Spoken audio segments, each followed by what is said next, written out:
Assalamualaikum warahmatullahi wabarakatuh. Berikut ini adalah sepenggal kisah mengenai ketaatan dan kasih sayang kepada orang tua. Merupakan kisah salah satu sahabat Nabi, Uwais Al-Qarni.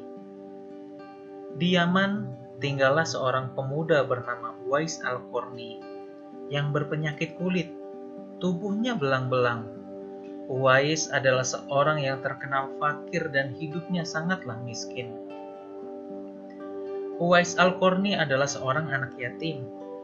Bapaknya sudah lama meninggal dunia. Ia hidup bersama ibunya yang telah tua lagi lumpuh.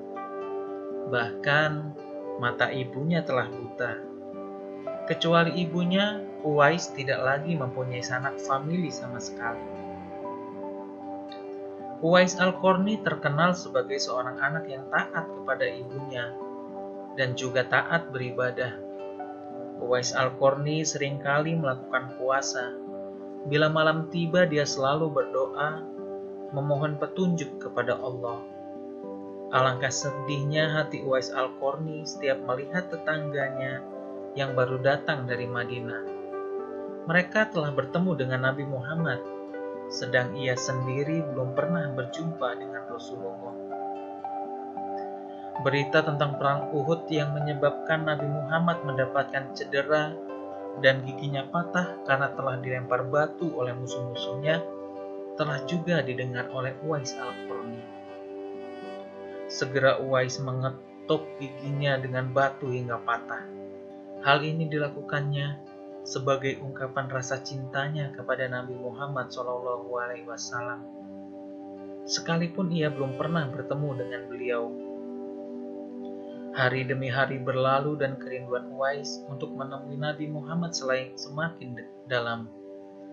Hatinya selalu bertanya-tanya, kapankah ia dapat bertemu Nabi Muhammad dan memandang wajah beliau dari dekat? Ia rindu mendengar suara Nabi SAW, kerinduan karena iman. Uwais Al-Qarni terkenal sebagai seorang anak yang taat kepada ibunya dan juga taat beribadah. Walaupun cacat, ia adalah pemuda yang soleh dan sangat berbakti kepada ibunya. Ibunya adalah seorang wanita tua yang lumpuh. Uwais senantiasa merawat dan memenuhi semua permintaan ibunya. Hanya satu permintaan ibunya yang sulit ia kabulkan. Anakku, mungkin ibu tidak lama lagi akan bersama dengan kamu. Ikhtiarkan agar ibu dapat mengerjakan haji, pinta ibunya. Uwais tercenung. Perjalanan ke Mekah sangatlah jauh, melewati padang pasir yang tandus, serta panas. Orang-orang biasanya menggunakan unta dan membawa banyak perbekalan. Namun, Uwais sangat miskin dan tidak memiliki kendaraan. Uwais terus berpikir mencari jalan keluar. Kemudian dibelilah seekor anak lembu. Kira-kira untuk apa anak lembu itu? Tidak memungkinkan pergi haji untuk menaiki lembu. Oh, ternyata Uwais membuatkan kandang di puncak bukit. Setiap pagi beliau bolak-balik menggendong anak lembu itu naik turun. Uwais sudah gila, Uwais sudah gila, kata orang-orang. Yah, kelakuan Uwais memang sungguh aneh. Tak pernah ada hari yang terlewatkan ia menggendong lembu naik turun bukit. Makin hari anak lembu itu makin besar, dan makin besar pula tenaga yang diperlukan Uwais. Tetapi karena latihan setiap hari, anak lembu yang membesar itu tidak terasa lagi. Setelah 8 bulan berlalu, sampailah musim haji. Lembu Uwais telah mencapai 100 kg. Begitu juga dengan otot Uwais yang makin membesar. Ia menjadi kuat mengangkat barang. Tahulah sekarang orang-orang apa maksud Uwais menggendong lembu setiap hari. Ternyata ia latihan untuk menggendong ibunya. Uwais menggendong ibunya berjalan kaki dari Yaman ke Mekah. Tahukah teman-teman, jarak antara Yaman ke Mekah hampir 1.200 km. Subhanallah, alangkah besar cinta Uwais kepada ibunya. Ia rela menempuh perjalanan yang sangat jauh dan sangat sulit demi memenuhi keinginan ibunya. Uwais berjalan tegap menggendong ibunya tawaf di Ka'bah. Ibunya terharu dan bercucuran air mata karena telah melihat Baitullah. Di hadapan Ka'bah, ibu dan anak itu berdoa, "Ya Allah, ampunilah semua dosa-dosa ibu," kata Uwais. "Bagaimana dengan dosamu?" tanya ibunya heran. Uwais menjawab, "Dengan terampunnya dosa ibu, maka ibu akan masuk ke surga. Cukuplah ridho dari ibu yang akan membawa aku ke surga." Subhanallah, itulah keinginan Uwais yang tulus dan penuh cinta. Allah Subhanahu wa Ta'ala pun memberikan karunia-Nya. Uwais seketika itu juga disembuhkan dari penyakit kulitnya. Hanya tertinggal bulatan putih di tengkuknya. Dan tahukah apa hikmah dari bulatan yang disisakan di tengkuk? Itulah tanda untuk Umar bin Khattab dan Ali bin Abi Thalib, dua sahabat Rasulullah SAW, untuk mengenali Uwais. Beliau berdua sengaja mencari Uwais di sekitar Ka'bah, karena Rasulullah SAW berpesan, "Di zaman kamu nanti akan lahir seorang manusia yang doanya sangat makbul. Kamu berdua pergilah mencari dia. Dia akan datang dari arah Yaman. Dia dibesarkan di Yaman. Dia akan muncul di zaman kamu, carilah dia. Kalau berjumpa dengan dia, minta tolong dia untuk kalian berdua." Demikianlah sesungguhnya Allah mengharamkan atas kamu durhaka kepada ibu dan menolak kewajiban dan meminta yang bukan haknya dan membunuh anak hidup-hidup, dan Allah membenci padamu banyak bicara dan banyak bertanya, demikian pula memboroskan harta. Hadis riwayat Bukhari dan Muslim.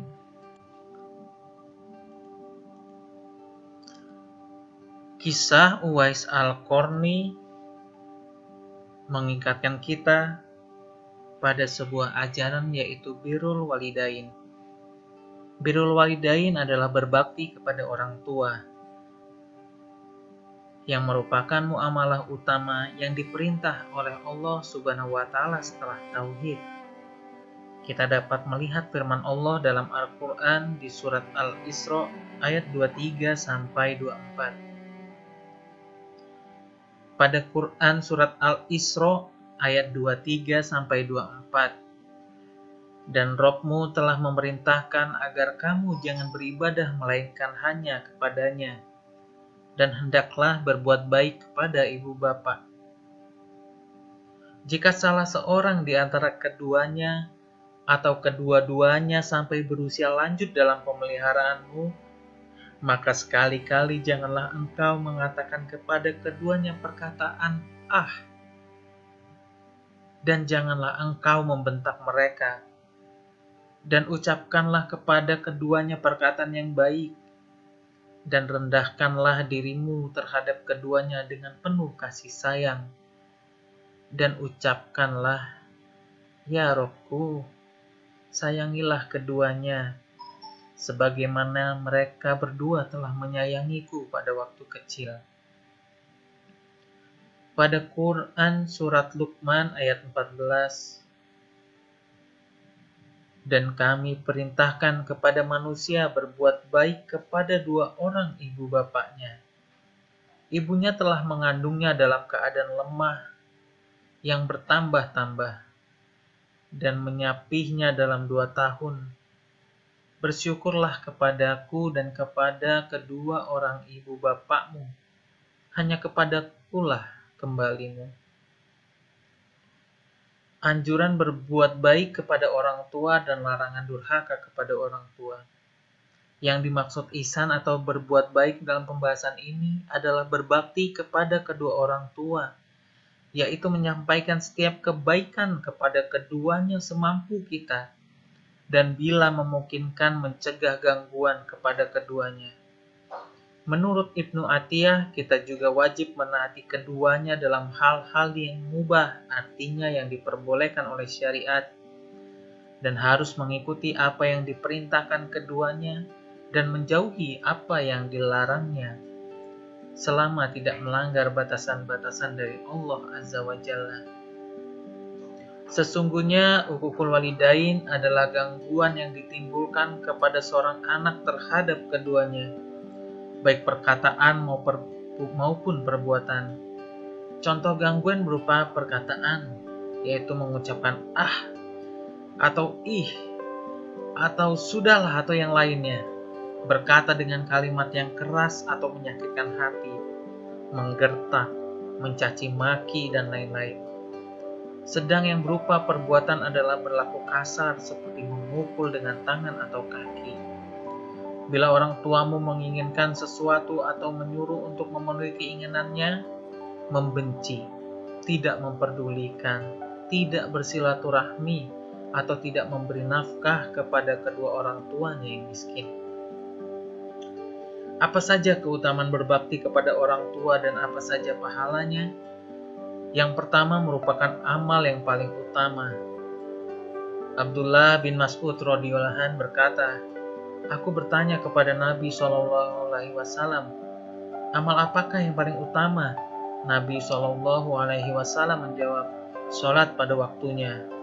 Dalam riwayat lain disebutkan sholat di awal waktunya. Aku bertanya lagi, kemudian apa? Nabi menjawab, berbakti kepada kedua orang tua. Aku bertanya lagi, kemudian apa? Nabi menjawab, jihad di jalan Allah. Yang kedua adalah ridho Allah bergantung kepada ridho orang tua. Dari Abdullah bin Amr bin As radhiyallahu anhu bahwa Rasulullah SAW bersabda, ridho Allah bergantung kepada keridhoan orang tua, dan murka Allah bergantung kepada kemurkaan orang tua. Hadis sahih diriwayatkan oleh Al-Bukhari dalam Adabul Mufrad. Kemudian berbakti kepada kedua orang tua dapat menghilangkan kesulitan yang sedang dialami, yaitu dengan cara bertawasul dengan beramal soleh. Dalilnya adalah hadis riwayat dari Ibnu Umar mengenai 3 orang yang terjebak dalam gua, dan salah seorangnya bertawasul dengan bakti kepada ibu bapaknya, sebagaimana hadis berikut. Pada suatu hari 3 orang dari umat sebelum kalian berjalan lalu kehujanan. Mereka berteduh pada sebuah gua di kaki sebuah gunung. Ketika mereka berada di dalamnya, tiba-tiba sebuah batu besar runtuh dan menutup mulut gua. Sebagian mereka berkata kepada yang lain, "Ingatlah amal terbaik yang pernah kamu lakukan." Kemudian mereka memohon kepada Allah dan bertawasul melalui amal tersebut, dengan harapan agar Allah menghilangkan kesulitan tersebut. Salah satu di antara mereka berkata, "Ya Allah, sesungguhnya aku mempunyai kedua orang tua yang sudah lanjut usia, sedang aku mempunyai anak, istri, dan yang masih kecil. Aku menggembala kambing. Ketika pulang ke rumah, aku selalu memerah susu dan memberikan kepada kedua orang tuaku sebelum orang lain. Suatu hari aku berjalan untuk mencari kayu bakar dan mencari nafkah sehingga pulang sudah larut malam.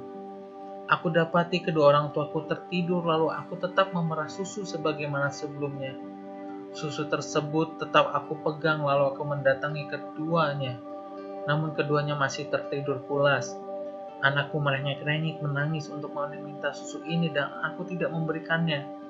Aku tidak akan memberikan kepada siapapun sebelum susu yang aku perah ini kuberikan kepada kedua orang tuaku." Kemudian aku tunggu sampai keduanya bangun. Pada hari ketika orang tuaku bangun, aku berikan susu ini kepada keduanya. Setelah minum, lalu kuberikan kepada anak-anakku. Ya Allah, seandainya perbuatan ini adalah perbuatan yang baik, karena mengharap wajah-Mu, maka bukakanlah mulut gua ini. Maka batu yang menutupi gua pun tergeser sedikit.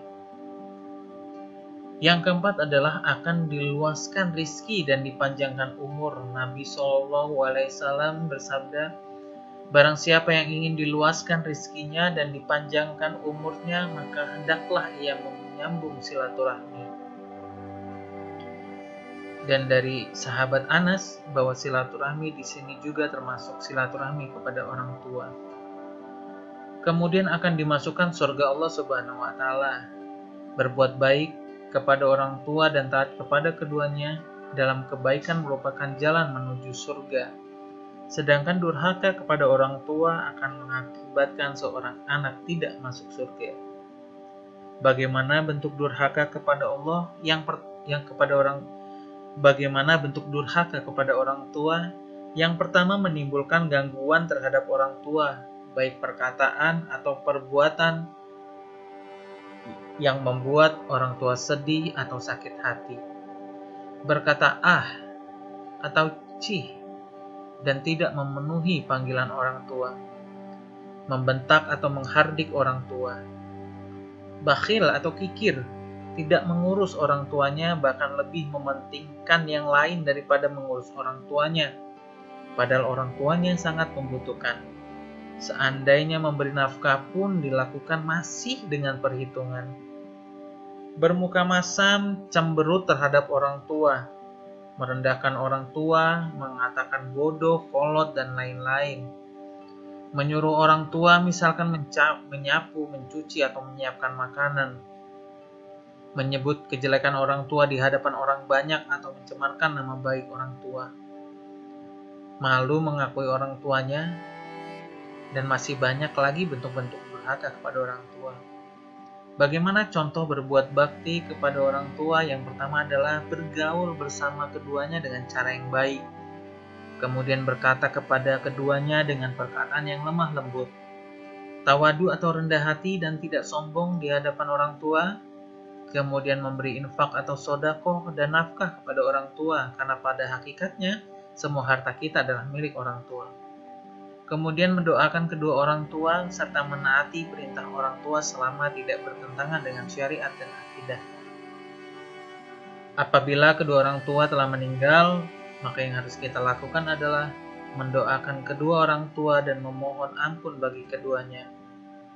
Meminta ampun kepada Allah Azza wa Jalla dengan taubat nasuha bila kita pernah berbuat durhaka kepada keduanya di waktu mereka masih hidup. Membayarkan hutang-hutangnya, melaksanakan wasiat sesuai syariat, menyambung silaturahmi kepada orang yang keduanya juga pernah menyambungnya, antara lain kerabat, handai taulan, dan sahabat. Menyambung kebiasaan baik orang tua semasa hidup seperti sholat berjamaah di masjid, infak, dan sedekah. Semoga dengan memahami dan mengamalkan nilai-nilai Islam, Allah senantiasa melimpahkan ridhonya dalam setiap langkah dan kehidupan kita. Amin. Wallahu a'lam bishawab. Assalamualaikum warahmatullahi wabarakatuh.